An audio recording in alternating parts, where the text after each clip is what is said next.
So after the games this weekend, Monday night, I believe, I was in a lead in my home keeper league. It's IDP.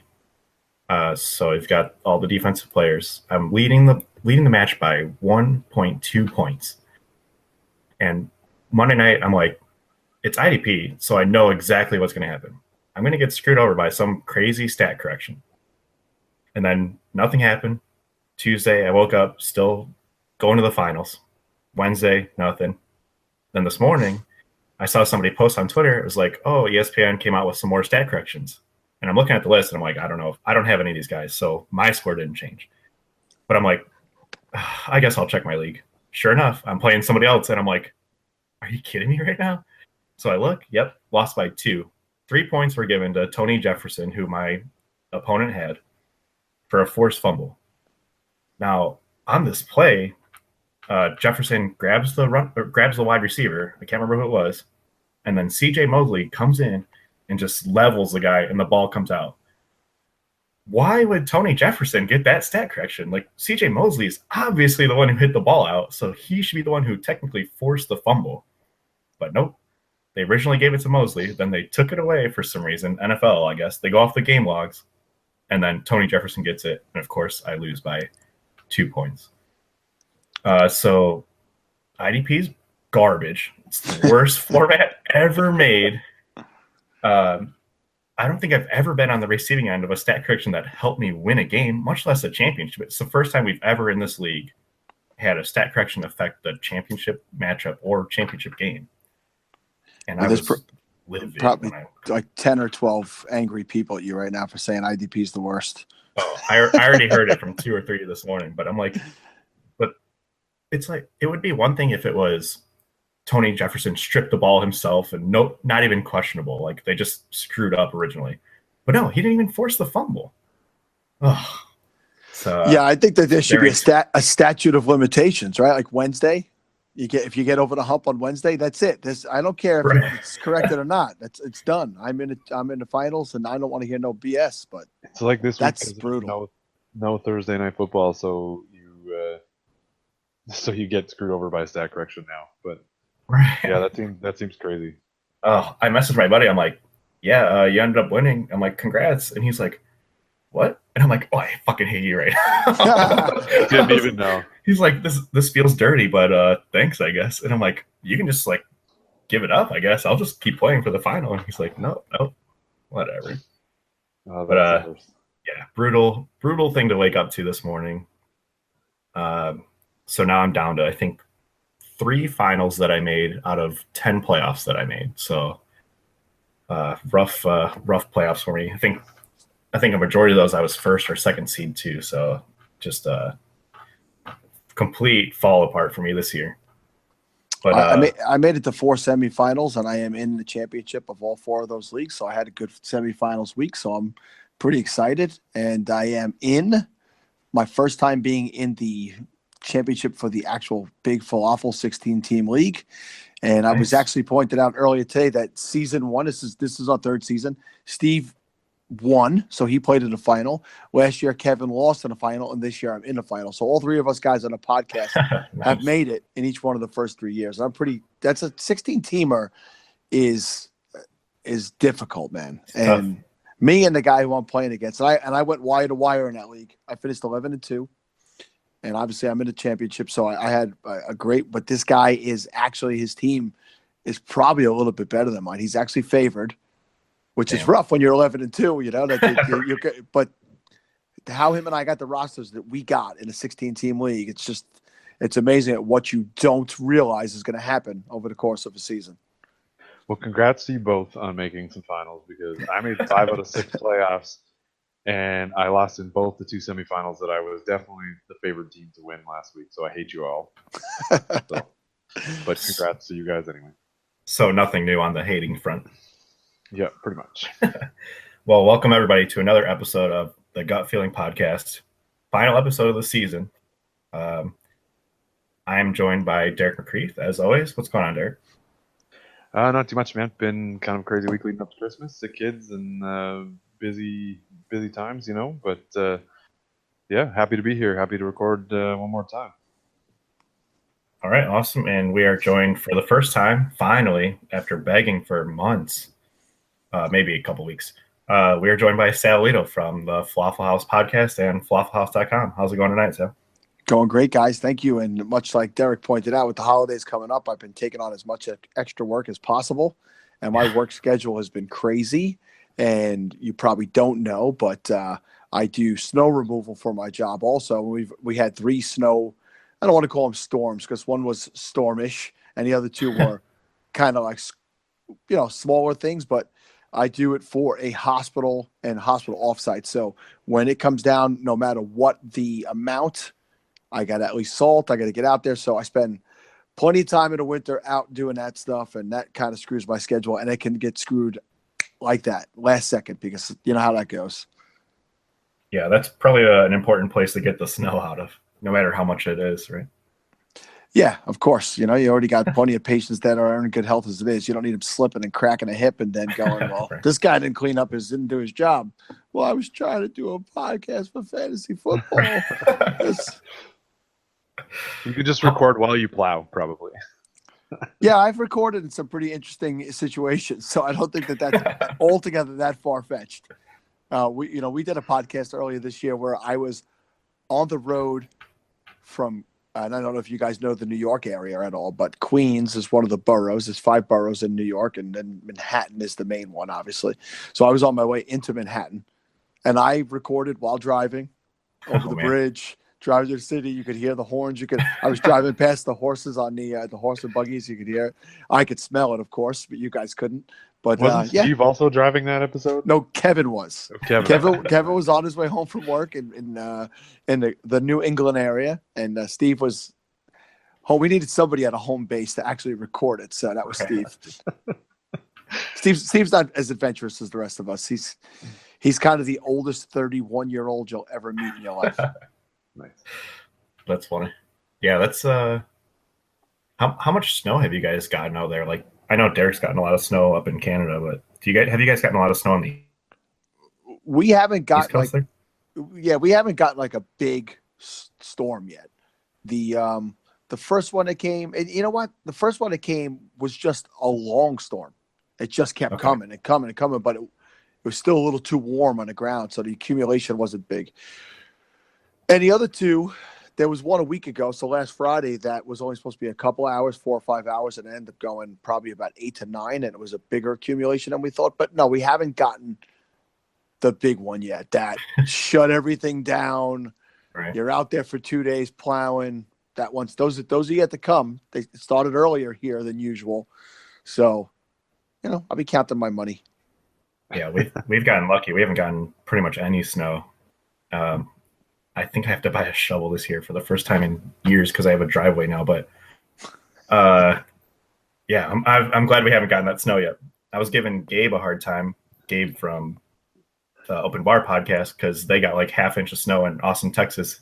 Before we were recording, I'm like, all your stuff's going to get shut down. Nobody's going to go on the roads. And sure enough, right before we started, he got a text that school was canceled. And I'm like, are you kidding me? That's completely insane. I did it. So, before we got on the podcast, we were talking about, I was out with my son. My son's a very athletic kid, so he's volleyball practice tonight. But when he was playing baseball, we went down to Florida. I think this is 3 Februaries ago. And we drove in the team vans. And first of all, I got down there and it was mid 30s degrees in Florida. And I'm like, what did I get away from? What did I come down here for to get away from? So we're down there finally, we got down there on a Friday. Finally on Sunday, it kind of breaks and we get a really nice day. And we're supposed to head back up north on Monday, except a storm and a cold front hits the entire East Coast. And it is shut down like through Georgia and the Carolinas. Well, much like happened in Texas there with Gabe, everything shut down. So we couldn't move. We couldn't leave Florida. Now, you could be stuck in worse places. Had a nice day. We finally leave on the following day. We get to North Carolina, and the parking lot of the hotel that we go to stay in is just a sheet of ice, and no one has the ability to melt it. No one.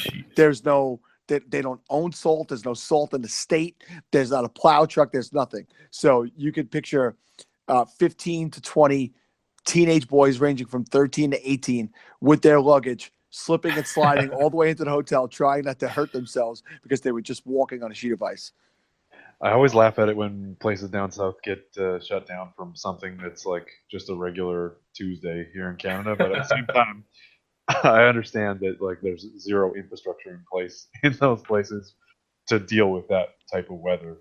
Right. Like, why would you invest in all that? Makes sense. Yeah, for once every 5-10 years maybe that it happens. Go back and when Dallas hosted that Super Bowl, you remember that? And how bad it had gotten, and people were actually killed, and it was insanity.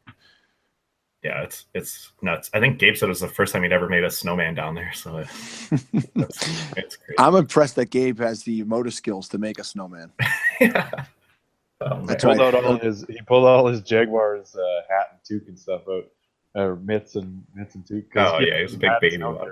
Even though it wasn't cold. His little knit mittens. Exactly. Anybody with a man bun definitely wears mittens. Yeah. All right. Let's talk some football. I guess. I know we don't do too much about it right here, but 10 minutes in, finally start talking football. We're going to talk about some of our predictions from earlier in the season, how they went, what went right, what went wrong, mostly wrong, I guess.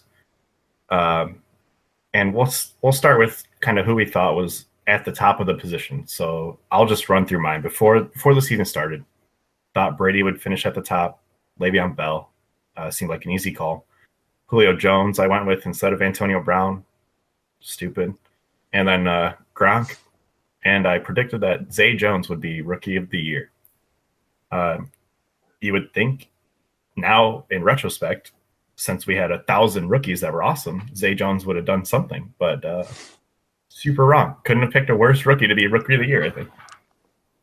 Well, I'm just going to look here to see. Actually, I didn't do this before. I should have. Where Zay Jones actually finished in super low. He was the 30th overall rookie in PPR scoring. Wow. So definitely. That's just rookies. That's just rookies. Man, brutal. Kamara was first, and the league I'm looking at, it's kitchen sink, so it's tight end premium, so that's off a little bit. It might, but I don't know. Evan Ingram's fourth, so he had a solid season. OJ Howard is 14, so there's a few ahead of him, but yeah, like Zay Jones is 30th. So bad call on my part. You're talking of Evan Ingram, and we talked about recently on Falafel Podcast that rookie tight ends clearly rarely have an effect on their team or the fantasy owners, but how rare is it that you see three guys, OJ Howard and Njoku and Ingram, get touted the way they were touted and actually come in and show that they can do it? Like those guys, that was thoroughly impressive. Every one of those young men can play in this league and will be effective in this league going forward. And that's so rare. And I think that the tight end position, while this year has been so brutal, we touch on that a couple times. Yeah, going forward, those young guys, and I'm expecting Hunter Henry to bounce back once Gates is out of there, and it could become strictly his position. I love it. I love it. And if you guys listen back in the day, tight end was always my thing on the Falafel Podcast. Okay. I always get razzed for that. So very excited. Lots of nice tight ends. Jason wants to remove the tight end position from fantasy football. Yeah. You want to go with a straight flex position or just eliminate them completely? Just get rid of them. I'm fine with flex. But at this point, I'd rather have kickers than tight ends. Oh, well, you're obviously insane, drunk, or high. But all of the above. All of the above, usually. But they're just bad, man. There's a handful now. Maybe 5 that actually contribute to help you win games, and then the rest are just like fill in roster spots, basically. Like there's times where first on that though, like there's been people post. It's been a week or two since I've seen the stats, but like if you just took pass catchers, there's at least a couple of them like Gronk and Ertz. I think Kelsey. If you just made them pass catchers and grouped them with the wide receivers, they would be in the top 12, or for sure top 15 or something. Like there was a couple of them that are really good. Yeah, the rest of it is terrible. It's a crapshoot. But that's the problem. Is if you just made all the tight ends pass catchers, you're only rostering at most 5, Otherwise, you're just not even rostering them. You're right. Yeah, if you could just open the name, it's not a bad thought, I guess, because it's such a crapshoot. Like, people are basically, you're a good week at tight end is you're hoping for 4 points, Right. Like- or you just have to adjust the scoring for it, I guess. But I don't want to Yeah. boost tight end scoring just because I feel bad that they can't produce real numbers. It's the Scott Fishification of Yeah. tight ending. No kidding. I think Scott Fish just likes tight ends a lot, like the position tight end, and that's why he does it. well, if you look he at always his stocks Pigs up. Leagues rosters, he's Yeah, he always has loaded 5 or with tight ends. 6. Yeah, exactly. I I had just 5 don't- or 6 in Pigs too, and they all sucked. I think Yeah, I finished well, the season your with team 5, wasn't and very good. they're terrible. You know, I was 5-2 in that league, and I finished below 500. Oh my god. I had a colossal collapse. Talking Brutal. about tough leagues, though, like you were talking about the 16-teamer, like that, those Pigs Leagues are nuts too. Yeah, That's one of my. You guys are griping about your things before the season or before the show or in the open. right. So, yeah, but Pigs is definitely mine, and Jason actually has this too for Pigs too. But like Sal, I was 12-1 in Pigs 1, leading scorer by over 200 points. Went into this week, had to just beat 2 people to move on to the final. Finished second in scoring this week with 210 points, and the only person that beat me was one of the 2 people that I had to beat. It's That crazy. hurts. Yeah, brutal. Oh, that hurts. So much. And that's Pigs 1 is 28 teams, right? And Pigs 2 is 56 teams. So it's tough to even get into that position, and then to just have the one person you got to be the one to beat you. Brutal way to Yeah. go out. When I see those big leagues and like the Scott Fish Bowl, even, and I go through and I see names of guys that I actually know, I'm like, that guy's actually pretty impressive. I thought he was kind of a slug, but that's pretty goddamn impressive. And we all know that there's a certain amount of luck with any of it, but you have to still pick those teams. You have to draft those players, and in those leagues were earlier on before positions were settled and stuff like that. So Right. those are a grind, but that makes it more fun. I love every style of fantasy football except for standard. I've gone on and on about how standard is for the homeless. It's like eating your cereal with water. It just doesn't make any sense. But I like the challenges of those leagues because it makes you think, and it's not like, all right, I could just do the same thing in every league, be cookie cutter. You cannot do that in those leagues, and that's what makes them great. Yeah, I was telling Derek before we started that getting to the playoffs is like 70% skill, I would say. But winning a championship is just 70% luck at that point. Like, it doesn't matter how good you are to get there. Like, I mean, Pigs 2 for me is an example, and Pigs 1 for Derek. I mean, we crushed those leagues, and then I got knocked out first week of the playoffs. Just all it takes is one bad week to have all these guys go down. And Derek obviously got super unlucky with his, but once you get to the playoffs, all bets are off. Yeah. Yeah. Meanwhile, he put the points up, right, and he still got super unlucky. Yeah, exactly. Yeah, like literally there was only the one person who beat me, and everybody else was, I think, 35 points behind. Just the one person. Get rid of divisions. I wish I remembered the list of players that the guy put up there. But Falafel, we have the relegation leagues. Basically, you have Falafel Junior, Falafel Embryo, and the guy who made it, one of the 2 guys, Craig Talley, made it to the final of Junior. So that means whoever wins in that matchup, him or the guy Mike Cave, will move up to the main Falafel League next year. Okay. And he ran off a list of 4 or 5 guys, I think, that got injured in his semifinal matchup. Oh, so now he made it. He won, but he literally has no one to start this week in the final. So he already knows. He's basically conceding, and anything could happen. We've seen that before as well. Anything could happen, but man. Hey, Capri Bibbs. We talked about it before the show. Capri Bring Bibbs. pick him up. You never know. Capri Bibbs and Nick Foles. Take me to the championship, baby. Well, and the other one you heard, obviously you've done the Festivus episode earlier tonight, which is out on your podcast feeds prior to this one. But my Festivus grievance was about my home league, where the receivers I had were AJ Green, Antonio Brown, Doug Baldwin, Demaryius Thomas. I actually sat Mike Evans, which was kind of a bad choice. But those He four finally came through. Yeah, but even it wouldn't have mattered. The guy beat me by more, by more than what Evans would have gotten me over DT. But those four receivers, DT, AB, Green, and Baldwin, combined for 13.6 points. I still put up 150 points, which is above league average. And again, I was like 11-2, highest scoring team. And just again, 1 week losing the semifinals, and you're done. Yeah, when I heard your grievance, I felt your pain because I am in, after I just said how awful they are, I am in one standard league that I was just added to this year. It's like a friends and family league, and they needed one more person. They're like, "Oh, join with us," I'm like, "All right." I did not even know until we were actually in the middle of the draft that it was standard. I just presumed that everybody was in 2017, but I had Baldwin and Green on that roster too. And when I looked and I had 3 total points because Baldwin 1 for 6 got a 0. Yeah. Which is why standard is just vomitous. And Green came away with a 3 total points out of those 2 players. And I squeaked in and won that matchup. 170 to 169 in a 2-week matchup, which another thing. 2-week playoff games are just atrocious. This league I must have been put in this league to just strictly torture myself because everything about it is the stuff I despise. Sounds about right. Yeah, I do standard scoring in a league that I've actually commissioned. It's a home league just with a bunch of friends. They always give me a hard time about changing the rules, but I finally told them this year, I'm like, I'm just changing the rules. Like, if you guys stay in, great. If you don't, I'll just find somebody else. But I can't do this standard garbage anymore. So I gotta change some stuff. We had some issues with some of the other rules, so I'm just completely revamping the league. But yeah, I'm with you. I just can't stand it anymore.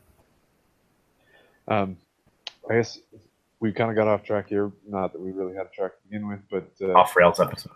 Yeah, exactly. Jason listed his predictions. I'll go through kind of mine, which my just general top of the line predictions were actually okay. So for quarterback, I went Russell Wilson, who is currently sitting at QB1. I also had Bell as the RB1. He's RB2, Gurley sitting at the top. I did take Antonio Brown as my wide receiver 1. And he's there again for, I think, is it the 4th or 5th season in a row? Then Gronk, who's right up there in the top 3. And I had Dalvin Cook as the rookie of the year, which I said to probably Jason, would have been. Yeah, he would have been in the conversation, I would expect, with Kamara had he not gotten injured. But so I was actually okay in this one compared to Jason's. You got 2 right, which is awesome, and then you had 2 that were in second right now. So you nailed it. Yeah, so basically everything else that I picked was wrong, but that was okay. I was right there with you on Dalvin Cook too. I was so high on him as the season drew closer. One other guy who I did a few leagues where I went 0 RB, and a guy I thought I was stealing late in drafts was Samaje Perine. Right. And he had 2 weeks of absolute glory. And that was it. And he literally fumbled the opportunity away. And then, as we discussed before we got on air tonight, he groin injury today, so he's not even somebody you can rely on a good matchup coming up this week. And that was one I definitely missed on. First of all, I hate rankings. Right. And I just literally stopped doing them halfway through the season. And Kevin is Kevin's a rankings guy. Kevin's more streamlined and straight laced than I am when it comes to that stuff. But I do know a couple of key players that I did like that performed well. Didn't I really liked Carson Wentz coming to the season. That I think that he would have been essentially QB1. He's dropping down the list now that he's injured. No, but I did say unequivocally he would be a QB1 this year, and I just loved the work he put in the offseason.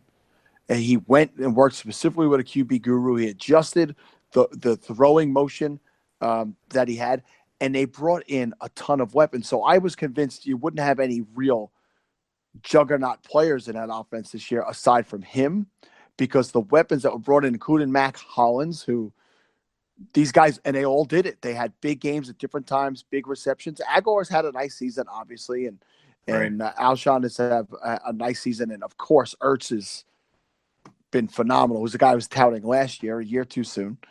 But I was proud of that one. I was proud of the Wentz one, and he actually was. He took me to the number one record in the Falafel League, and I had him in the Falafel Dynasty League as well. And as soon as he went down in that league, which is a super flex, Jay Cutler wasn't quite the same. Yeah, Ertz is a good call, and it's just insane the year he had. Obviously before the injury, but yeah, that was a good one. Well, tight ends, yeah. I always pick the tight end that I feel I'll never put Rob Gronkowski number one specifically to piss Kevin off. Sure. So last year I was Jordan Reed, and with the injuries, and then this year I was Travis Kelce, and he's up there as maybe not average per game, but overall points leader because Gronk, you punch guys in the back of the head, you miss a game or two. Right. So Gronk is the average leader, but overall points leader for the year is Kelce.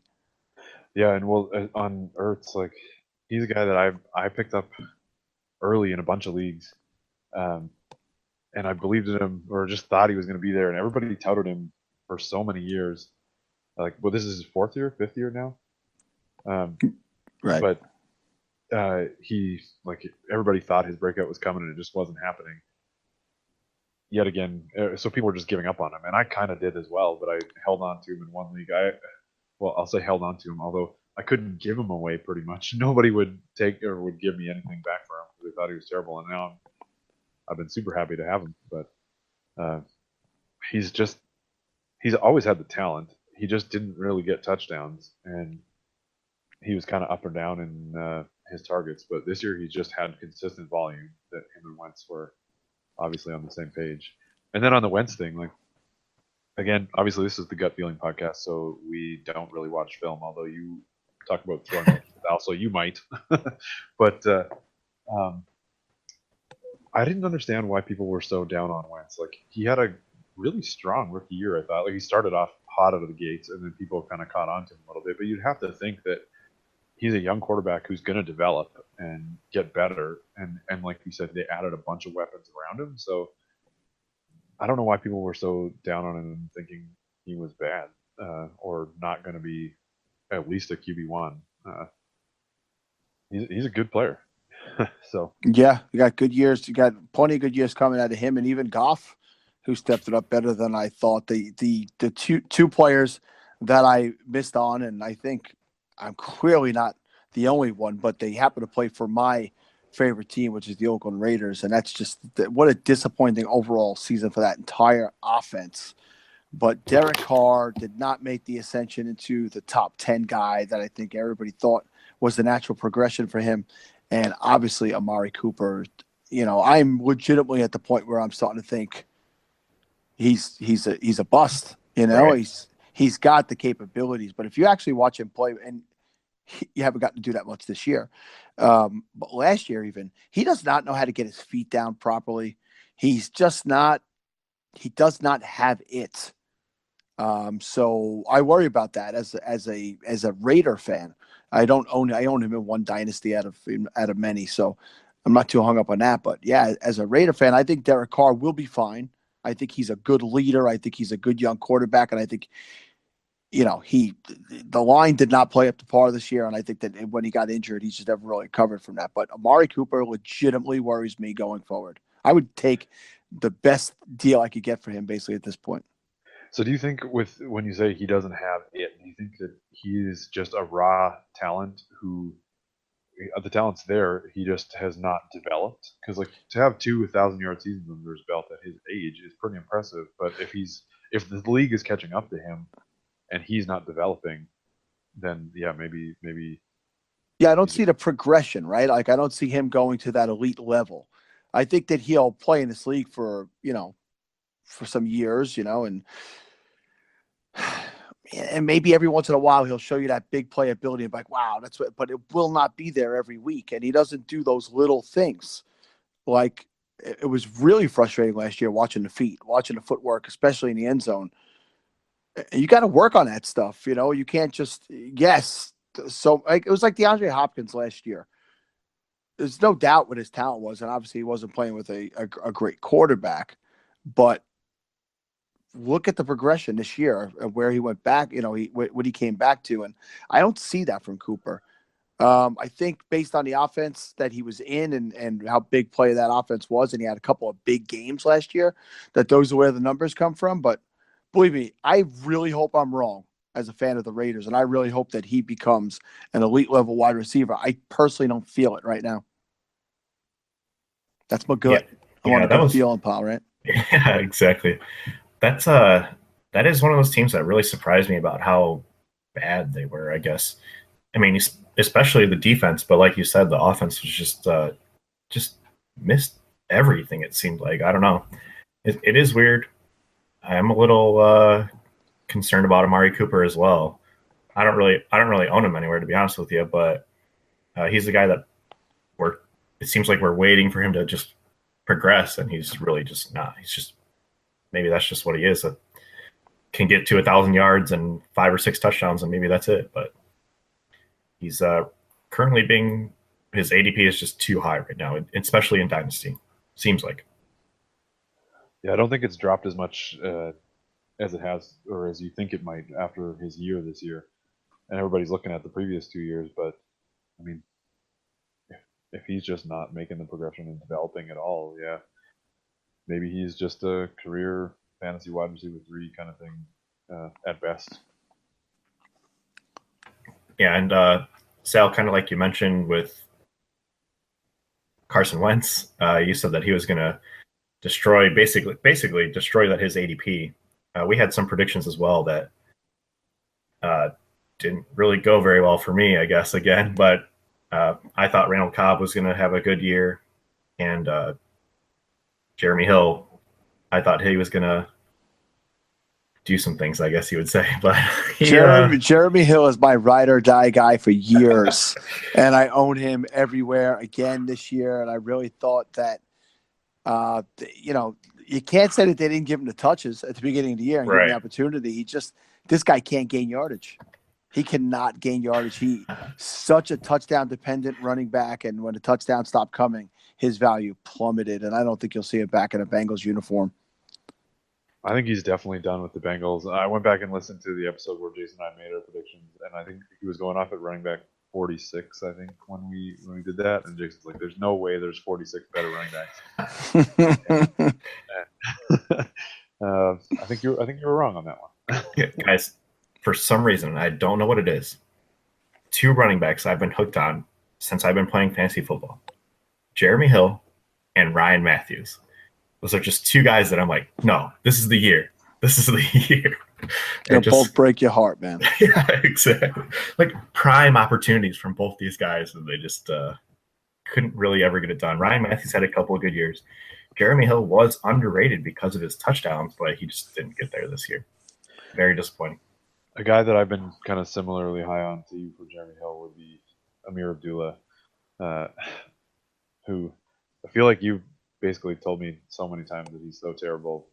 One of my least favorite running backs in the league. And I'm clearly wrong on him too, I think.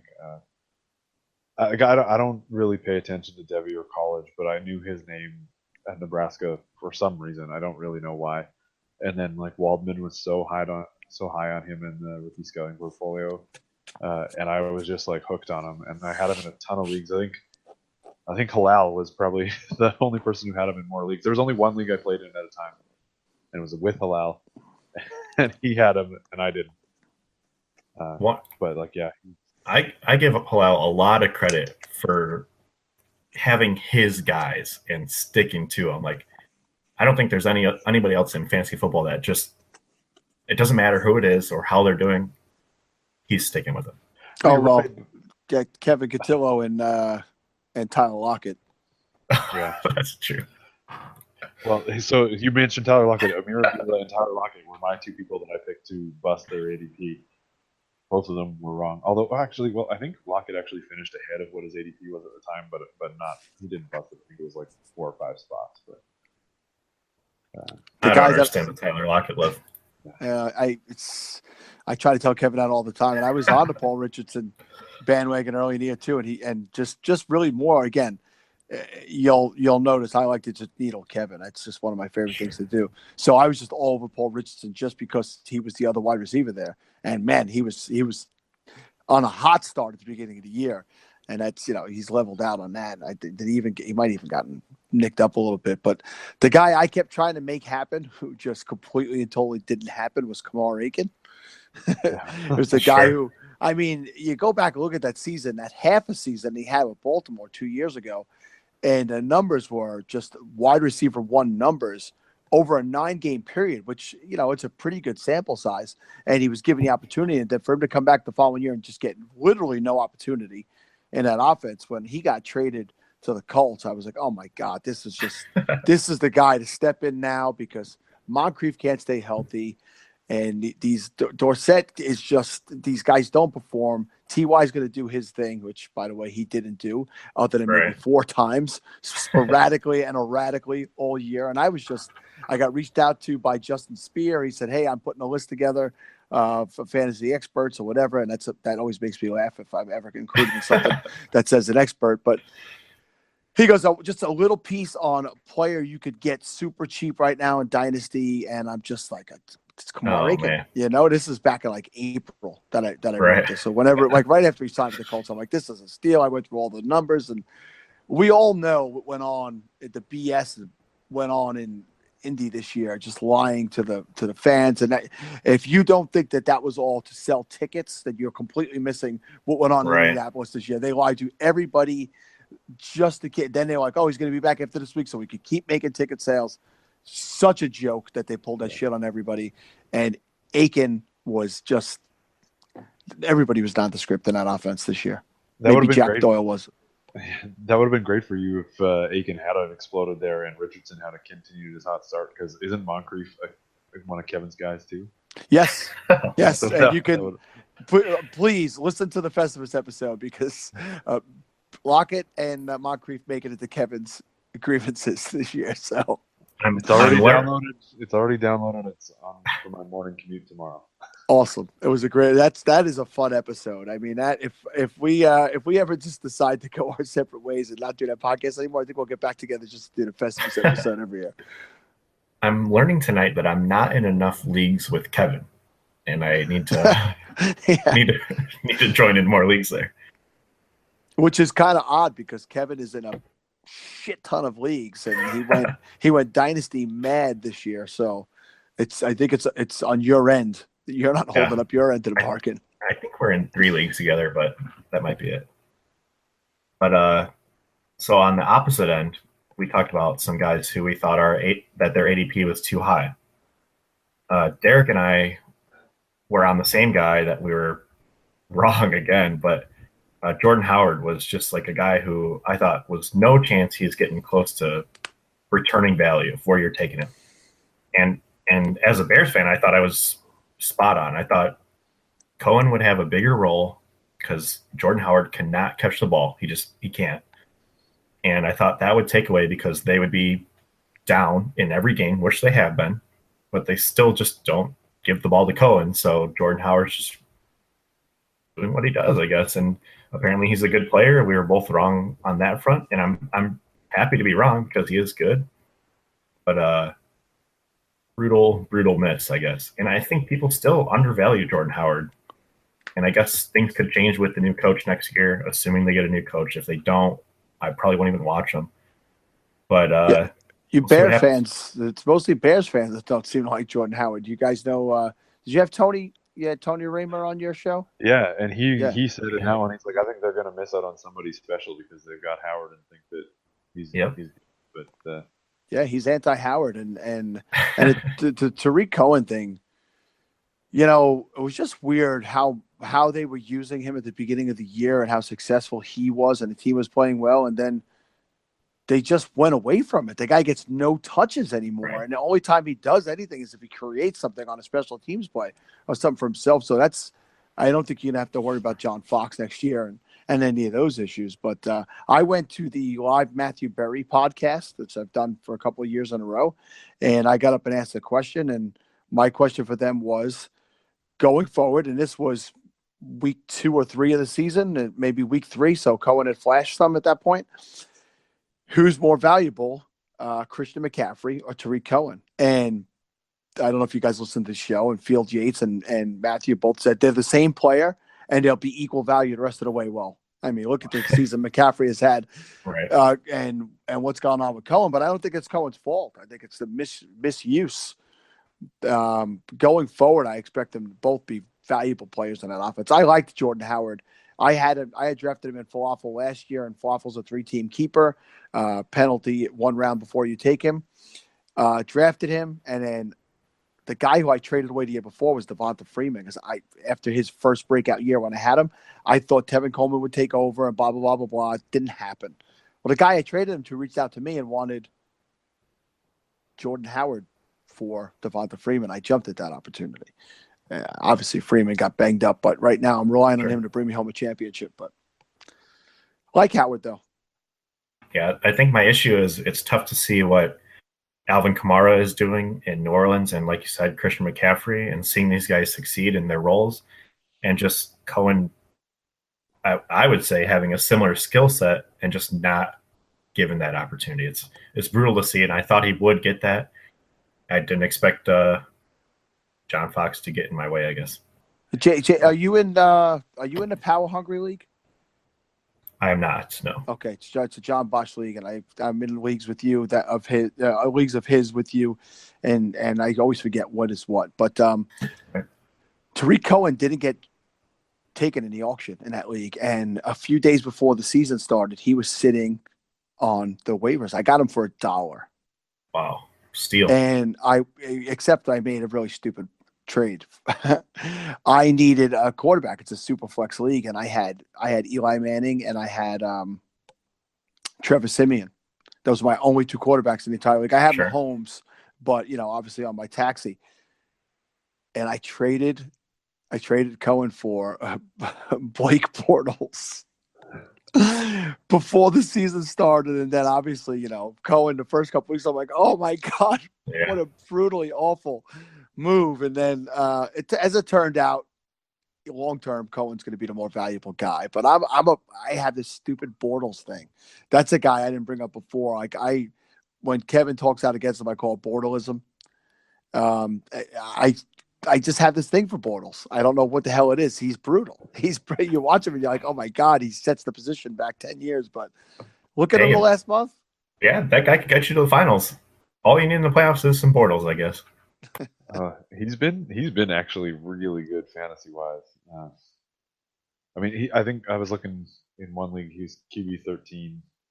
I think in my home league, so it's a 6-point passing touchdown. I don't know how much that changes with a 4-point, but he's even though he's like, if you watch film, everybody says he's a terrible quarterback and his accuracy's off, but he puts up fantasy numbers like. He's been a QB1 a couple of his years, I think. Until next year, I guess. Yeah, until next year when they sign him for $18 million on a season for 3 more years or something. But I actually got something right here too. We had 2 predictions for the Busters and the Too High, and my second prediction was Terrell Pryor. This is a guy that I've just never understood why people are so high on him. Happen to get it right this year, probably get it wrong next year wherever he goes. I have a feeling it's not going to be Washington, but it's just a guy that had a breakout year, in Cleveland, but he's still just a guy that I just can't get behind. We've talked about it too many times on the show for me to get too into it, but I happen to get it right, so I got to talk about that at least. Yeah, you actually interrupted us on the show a couple weeks ago to say how stop rant about. Yeah, to rant on Terrell Pryor and calling him comparing a wide receiver to a quarterback. He's just quit calling him a wide receiver. Yeah, and then to go from your prediction that it was so right, you go to mine that was so incredibly wrong. And like I said, I re-listened to the episode just prior to recording here, and I said that DeAndre Hopkins would finish as a wide receiver 3 at best. So that was very, very wrong. Yes. So my gut was wrong there. But he's become quarterback proof. Yeah, well, and that's the thing. He Is is. I thought that he wasn't quarterback proof, and then I think it was maybe Eric Bertzlaff on the Dynasty Tradecast. He said, "Well, Brock Osweiler's just not a quarterback." So, yeah, Brock Osweiler stole money. Good for him. yeah, To no, go a back lot of to money. and then he Terrell. goes back to Denver, and Yeah, how crazy was that, right? There's somebody in a pizza lot parking lot waiting to kick his ass. Exactly. The Terrell Pryor thing, to make a comment on that, you see these guys all the time coming to the NFL, and they have freakish athletic ability, but they're just not. It doesn't translate to the NFL game. And he had a great season last year. You can't deny what he did last year. But guys have those flashes, or they have those one seasons. It's a guy like, and these are all Scott Fish guys. I'm going to say Cordarrelle Patterson. Cordarrelle Patterson. I was just thinking the same guy. Oh my God, the guy's a freak. And every once in a while, now that he's with the Raiders, they'll give him a ball and like an end around. He'll just go 50, 60 yards like a dart. But if you're going to give him consistent touches every week, he's going to just absolutely, he's going to rip your heart out. So there's so many talented guys out there, but there's a difference between a great athlete and an NFL stud. Yeah, Cordell Patterson was the first guy to come to mind, and then Justin Hunter is the next guy. Like, these are basically the same guys. Why do we keep going after these guys that are all the same? I don't understand it. I mean, they show these flashes, but they don't show any consistency. So it's the skill and the size. People love size, man. yeah, size and Size this matters. athleticism. Because if you look at like how much hype did Jeff Janis get? How much hype did Christine Michael get? Like those people just hey, Jeff Janis still has a shot. yeah, okay. I'm just kidding. I'm not by any means the Jeff Janis guy. Jeff Janis is in the same category as Christine Michael for me. Like, I don't understand it. This always reminds me now of the tweet that you recently sent to me, Jason, and was like, "What the hell is this?" When it was who was it? The guy was just take an L on this one because but I can't remember who sent it. I don't remember who it was either. Whatever, it doesn't matter. It was Jules Dynasty, but whatever his new Twitter handle is. But he went back and found a conversation with me in Fantasy Mansion where I was comparing Kristen Michael and Jeff Janis, saying they're the wide receiver and running back version of them. But Mansion just got so pissed off at me, and I was like, "Just take an L, you're wrong on this." Yeah, basically called you an idiot. Yeah, clearly I was right. But oh man, yeah, that was solid. And then I just wanted to, before we get to bold predictions and where we were on those, I wanted to thank you guys for mentioning Christian McCaffrey, because I mean, Sal, you talked about how great of a season he's actually had, but I feel like he's not gotten enough love actually, because I'm looking at it in PPR leagues, he's actually the running back 8 overall, and like I feel like not enough people are on him. Like they're all just still looking at him and saying like he doesn't fit the Carolina offense. He just he's not been that good, but he's the running back 8th on the season. Like that's really good. I feel like he's not getting enough love. Yeah, think about where he sits, right, and how I don't think they actually did figure out how to exactly use him yet. I think they're getting there, and I think that going forward, I mean, if you have this guy as a dynasty piece, great for you. But he's going to most likely break the rookie running back reception record that Reggie Bush set. I think he's within striking distance of that. So you're going to end up with a guy who's done something that better than anybody's ever done it in his first year in the league. So I think he started off a little slow, and I think Jonathan Stewart stayed more involved there than people thought. Not more involved than I thought, because that was one that Kevin, Steve, and I argued over, and I was a Jonathan Stewart guy to kick off the year. But they'll transition to him, and as the absolute every down guy. And people worried about his running between the tackles and stuff like that. This kid's he's a workout monster, and he comes from great bloodlines, both mother and father. And I think this kid is just going to have a phenomenal. That's Steve's guy, Tiny Dancer. Steve nicknamed him. Well, you talk about him starting out the gate slow, and maybe he did, but I'm just looking at his PPR stat line on the season. he's only got 3 games out of 14 where he's had less than 10 points, and all of them were 8.4, 8.9, 8.3, Mm-hmm. and the rest of them were like 12 and above. I think there's a 10 and 11 or a couple 11-point games, but like that's consistent floor. Like you can't really beat that.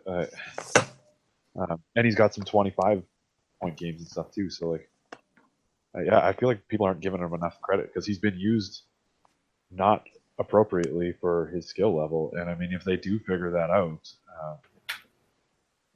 look out. Like everybody said, oh, Kamara is what Christian McCaffrey should have been. And maybe it's just that they're using Kamara correctly, but they're not using McCaffrey correctly, and he's still an RB1. So, right. The thing with Christian McCaffrey is kind of like what we talk about with Julio, is you have the consistency with McCaffrey. He has a very high floor, but he doesn't have those boom games where he's getting 35 or 40 points. So maybe that's why he's not talked about as much. But I mean, to have as many essentially 20-point games that he has, and like you said, he only has a few single-digit games.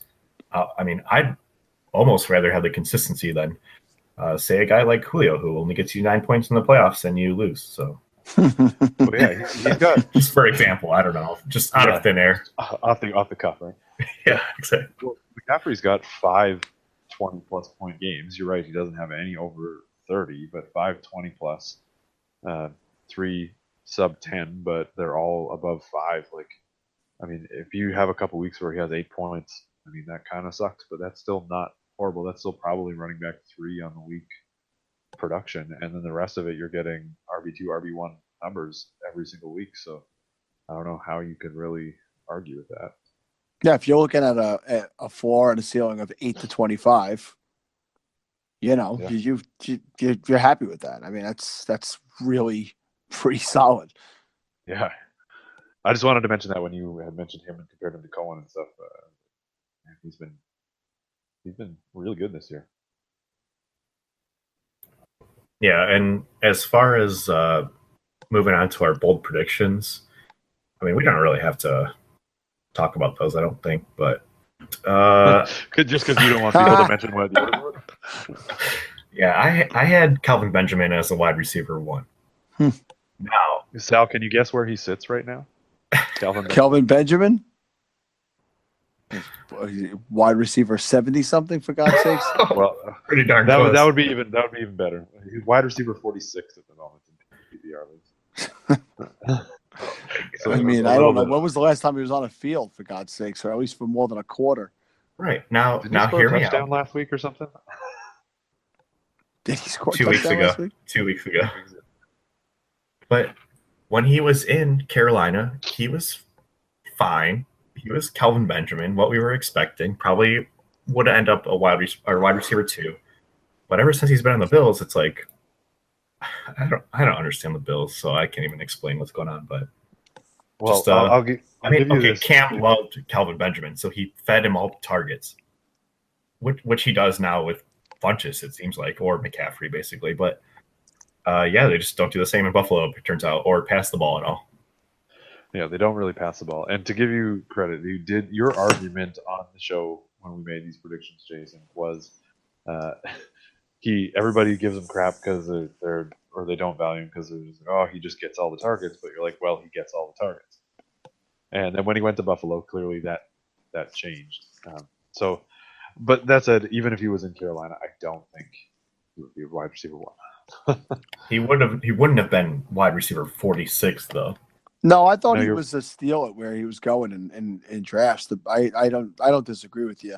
I don't know that I thought he'd be a top 12. When you guys say wide receiver 1 or typically whatever, 12, yeah, you base it off of 12, right? Okay, good. Because to me, 10 teams isn't the standard size anymore.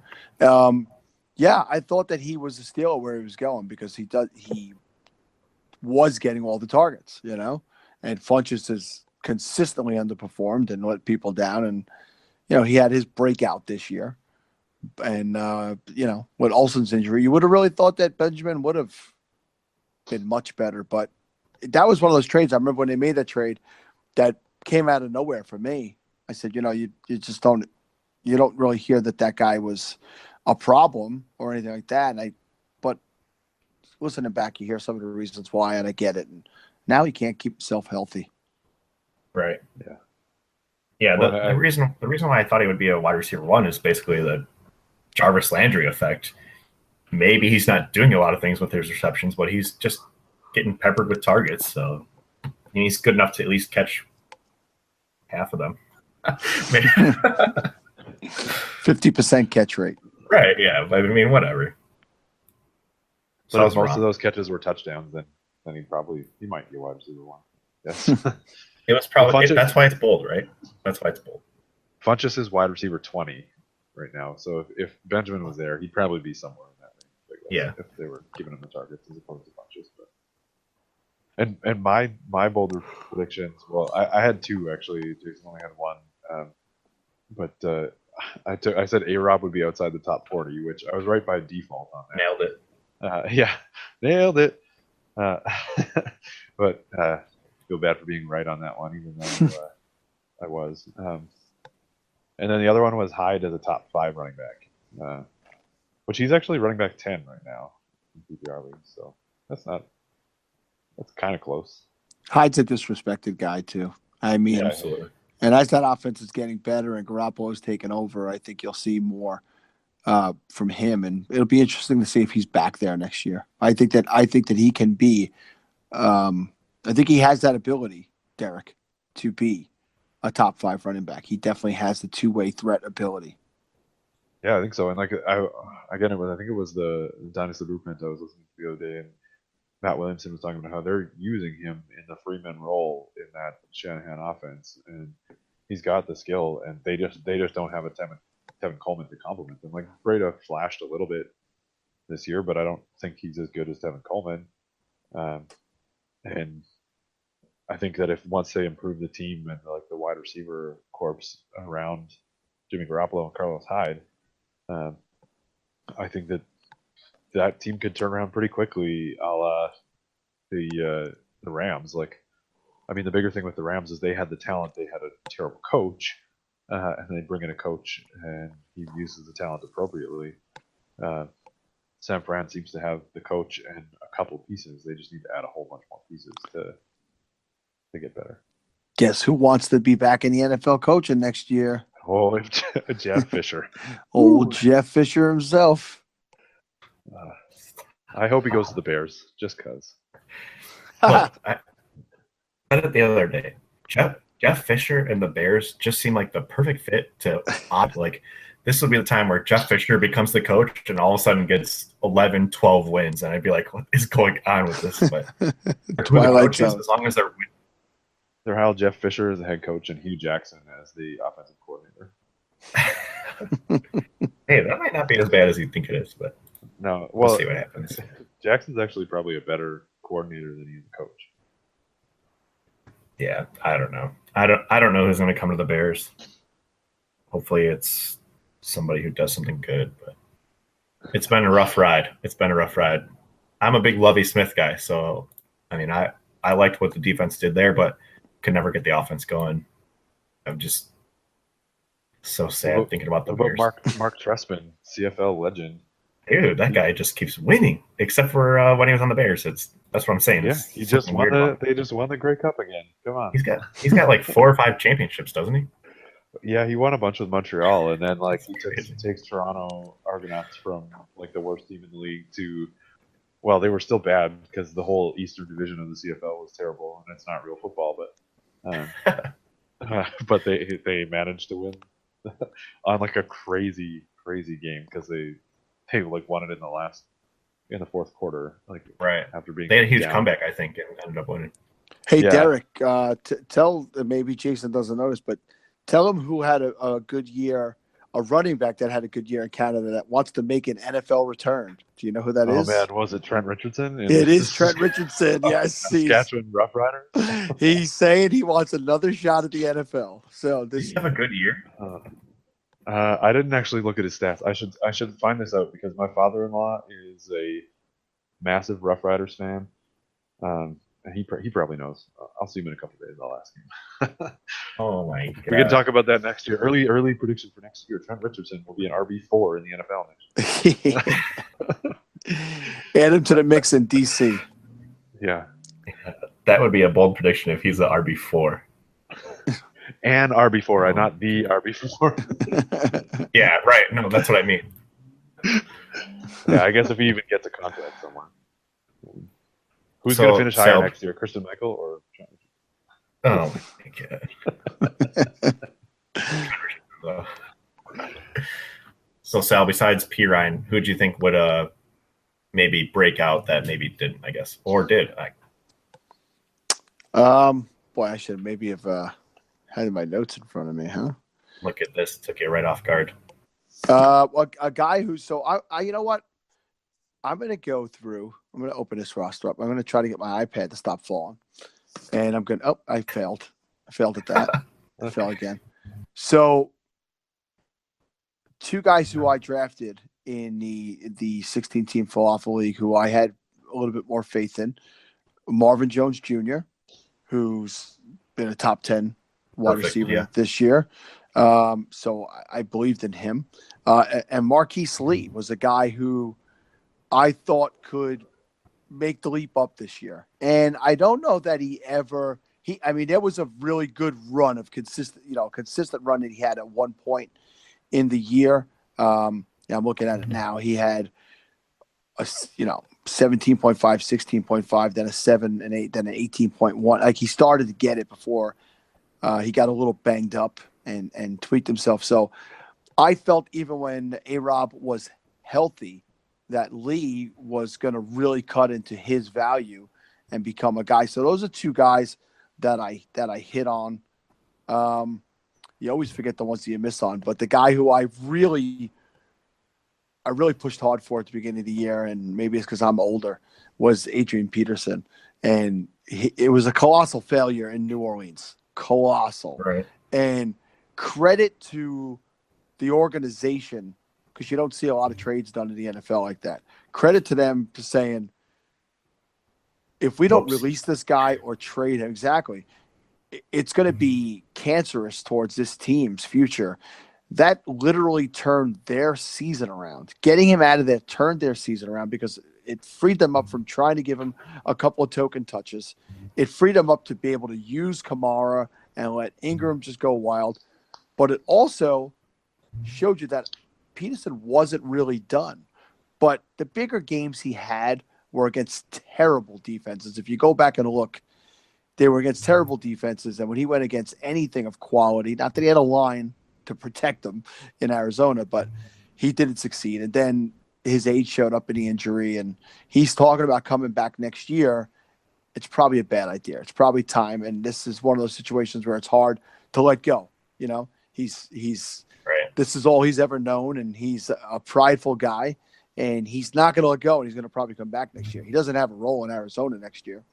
So that was I figured he was a top, I think I had him as like a top 16, 17 back. So that was definitely a miss on that one. And Kevin will make sure he reminds me of that when we do our recap show.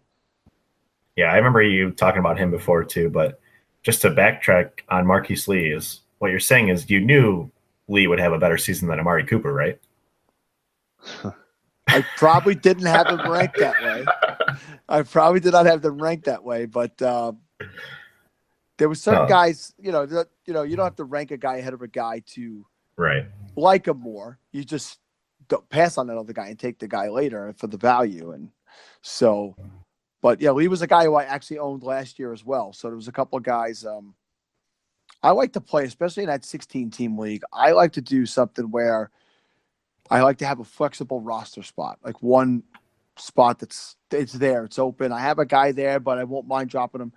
And I always like to, right before kickoff, go through and try and grab a guy who's in a good position that could maybe succeed that week and might be the big waiver wire guy the next week. And I hit last year on Thielen with that, and I hit on Marquise Lee because he had a couple of decent games last year on that. And I'll tell you what, Thielen's a guy I thought wasn't going to have as good a year this year. I missed on that. I thought, okay, Diggs is back. He's healthy. Diggs is a big play guy. Diggs has that flashy wide receiver one NFL stuff. And you know what? Thielen has the fantasy stuff, the consistent workhorse. I likened them to, and Derek, how old are you? I'm 32. Okay. Do you remember Rod Smith and when Ed McCaffrey played for Denver? Do you remember those guys? You were probably pretty young at the time. So Rod Smith was the big play guy who would get downfield and make those big plays. An undrafted free agent, by the way, who probably one of the best undrafted free agent wide receivers in NFL history. And Ed McCaffrey, which is Christian's father, was just steady Eddie, as they called him, and he would just make all the first down catches, and he was that reliable first down guy. And that's how I looked at these two guys. Diggs is the big flashy guy who's going to put up the big numbers, and Thielen will get your first down. Well, Thielen he's the guy in that offense now. So I definitely, after hitting on him last year, passed on him this year and missed on him. So that was a bad one for me. I don't own him anywhere. Is it appropriate to call Thielen like Jarvis Landry plus? Because doesn't get too many deep targets, but isn't he a specialist at yards after the catch? Like, he just makes things happen. So it doesn't matter if he doesn't get a deep target. He makes people miss, and he just turns it into a big play, even though he doesn't have a deep ADOT. Yeah, just get the ball in his hands. You're right. How many times you've seen him take a ball and just split defenders and just take off. You don't expect it. But definitely a guy who you didn't have to draft that high and probably carried a lot of teams deep into the playoffs this year. Well, last week he didn't show up in the playoffs, unfortunately. But hopefully you survived and he does something for you in a championship. Yeah, he wasn't really a guy that I saw having the season he did, but he's good. Yeah, he's very good. Not much more to say after that, I guess. Excellent analysis. He's out there doing things. Yeah. If I will. Too bad we could never pick him in that article, because he was always leading the team in something. Yeah, so this week will be the last week for doing things. I think, right? Makes sense. And then next season we're changing the rules a little bit, so that'll be interesting to see. But we will be back with that. It's fun to do. It's fun to get other people involved with having bad avatars for myself for the whole season. Seems like I lost almost every week. I'll have to get in on that next year. I didn't get again. I was so busy when you guys started doing that series. I was just so busy, and I followed along in the chat that we have, and you guys are having a good time and all that. It was a lot of fun, and the avatars are great. And to end up with Kevin with the soap in the shower was, that was a classic one. But they were really good. Good work on you guys. You guys did a lot of good work. You guys kind of came out of nowhere. I got to know both of you guys through the Pigs League. I believe that's where we first really started to chat, and really, really good work by you guys. I'm happy to have you as part of the falafel brand, as I air quote. Sure. and great job even on the I'll let you listen to it, Jason. I see you out there accepting thank yous right now on Twitter while we're recording this. I'll let you listen to what I say to you about what you did, but I was proud of that entry that you put in. That was a really good job, man. I appreciate that. I took a little longer to submit that than I wanted to, but I had to get the idea right. So I'm glad you liked it. It was 100% worth it, because that's so funny. I've re-listened to it a couple times since you sent it to me, just because it's hilarious. I'm glad to see that people are already listening to the episode tonight. People awesome. are talking. It's buzzing on Twitter. It's buzzing in some of our chats right now. So that's great. That's a lot of fun. I wish I could do an episode like that every week. Exactly. But before we kind of finish up here, Sal, one of the things that we like to do with our guests is get you on the Draft app with us. So this week, since it's our final episode, I think what we're going to do is get everybody who's been on, like the guys from the Open Bar podcast. We'll get Kevin. We'll get Steve involved. We'll get John Bosch involved. Yep. we're going to do a big draft contest this week. See how many people we can get in. Whoever listens to, whoever wants to jump in, we'll do that. But as the NFL season is coming to close, we're trying to get as many contests as we can on there. I know the season-long ones are wrapping up this week too, so maybe we can get some Week 17 contests in with whatever, or if you guys have won any season-longs. But definitely check out the Draft app if you haven't already. If you're new on there, you can go to playdraft.com/falafel, and with a $10 deposit, you get a free entry into another contest as well. And you can play with us. We usually do ours for free, but if anyone who wants to play for money, I'm down to play for money since I like to donate to everybody else. But we were kind of talking before that there's some QB only leagues that we can do. So maybe not a 10-person or anything like that, but maybe the three of us will do a QB only league. Yeah, I'm definitely excited to get on there and do that because I got to play for something now after I lost everything last week. Tag me in there. Just let me know when you guys put it together. I'm always happy to jump on draft and get some lineups going.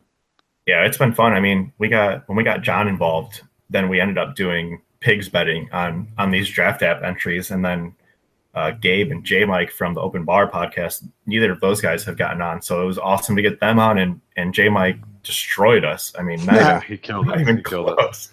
More good dudes. Those are good dudes, man, over there doing that pod also. Really like those guys. Yeah, exactly. And when they got on, he's like, I'm hooked on this. And I saw him saying we're gonna get some entries going, and some of there are people who listen to them, regularly.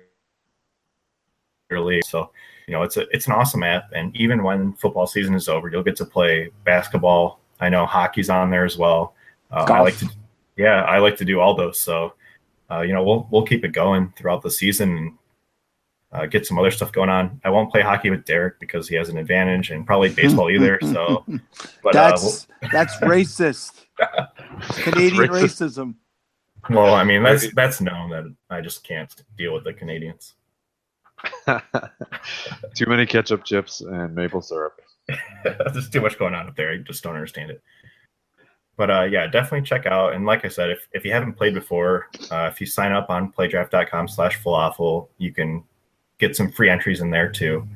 Win some extra money that way. So check us out. Let us know if you want to get in. We'll probably do our contests on Saturday, which is probably when this will come out as usual. And we'll see you in there, I guess. Lose some money, maybe. Yeah, for sure. Win some money. Well, somebody's got to lose for the other guys to win. Oh, that's true. We'll just invite Steve, and we'll all win his. Yeah, Steve's a good loser. He's a quality loser. Exactly. But just to wrap up, I think we're at about an hour now. I just want to say thank you to Open Bar Podcast again, John Bosch for coming on our podcast as well. Him and Matt Pricer for having us on Dynasty Game Night this season. Obviously this is our first season going with this. I think I've had a lot of fun doing it. And obviously, Sal, you and the other Falafel guys, thank you guys for, partnering up with us and having us on the podcast feed, and falafelhouse.com, obviously letting us write for you.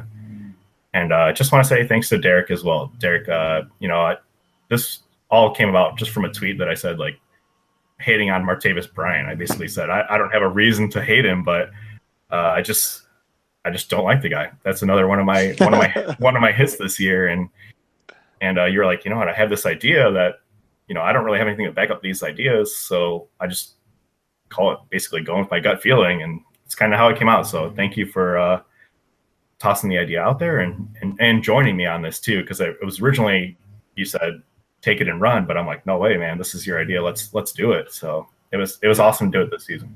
Yeah, man, I've had a blast as well. And like you said, it was that tweet just originally I think it was John Bosch actually himself who kind of said because I had mentioned this, I don't know if it was in the Pigs chat or where, but that I had this kind of idea, but it was more thinking along the lines of an article series. And then you were like, no, man, let's do a podcast. And I was just like, oh, okay, I have no idea what I'm doing, but get my feet wet. And yeah, so you're welcome. And thank you for kind of getting me to do it, because I wouldn't even have thought to do this. And then again, Sal, you, Kevin, and Steven take us under your wing at Falafel there, both with even the writing and stuff at the start, because Jason and I, our first article came out on the same day, I think. And then so you guys encouraged us to kind of try these new things, and then kind of taking us under your wing, like I said, and put us on your feed. And then all the guys that have had us on and come on our podcast, it's been a wild ride and a lot of fun. I'm looking forward to doing it again a little bit over the off season, but more next year when we get going again. Yep, excellent, guys, and that's why this community is awesome. Same thing happened for us, 2 years ago when we were starting to do things, and we got our start at Side Prize, which is a company I'll give a shout out to, and they reached out to us to do an interview about our league, and we were like, hey, you guys looking for anybody to write content for your site? They're like, yeah, and we just went on there and we got 5 guys together, and each one of us did an article for a day of the week, and then we were like, man, we got this chat and a lot of people are in it. Let's try a podcast. And that's just the way it goes. And people came on, we asked them, and it's just fantasy football community is made up of such great people. There's some dickheads out there, believe me. That's in all walk of lives. But for the most part, overall, people want to help and people want to see other people succeed. And it's more fun than anything. None of us are getting rich off of this, We're doing it because we love to do it. We're already doing it as a hobby. So why not write about it? Why not share with other people? And you guys have done great. I already went into that. I won't get too crazy. I won't get all sappy again, but congrats to you guys. And let's be stronger in 2018. Yeah, sure, so. I've already put together some lists of guys that I want to jump on with us next season. So it'll be interesting to see if I can convince them to jump on with us and talk about our feelings. Wait, you've already prepared for next season? We didn't even prepare for this season. What are you doing? It's changing everything already. All right. Again, just where you can find us. You can find Jason at Jason Tran on Twitter. I am at the FFRX. You can follow the show at Gut Feels Pod, and Sal is on Twitter at Lido Sal. You can find him on the Falafel House podcast as well as writing his weekly Sink or Swim, although that's almost done now, I guess. Yeah, I decided it wasn't a very good article for the playoffs. Start your studs. Yeah, that didn't work. Swim, Capri Bibs. That's it. Yeah. All right, but thanks for coming on, Sal. It was great to finally get you on here. Now maybe sometime next season. I'll be back. Yeah, and thank you to everybody to listening this season. We've experienced huge growth from episode 1 when we were counting like, oh my God, we got 10 people to listen or whatever. And then to where we are now is fantastic. So thank you to everybody who listened this season. And I'm excited to make some content through the off season and be back next season even better.